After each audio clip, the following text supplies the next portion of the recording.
Hello everyone, today I will show you how to check purchase date of iPhone using serial number. And here's how it is done. One option is to open the settings app on your iPhone. Alternatively, if you still have the original box, you can find the serial number printed on the back of it. To locate the serial number in settings, tap on General, then select About. You'll see the serial number listed right below the model number. You can tap and hold it to copy it.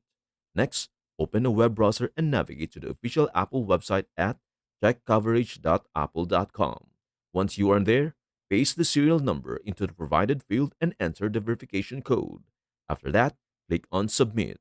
The website will display the purchase date, which in this case shows January 2019.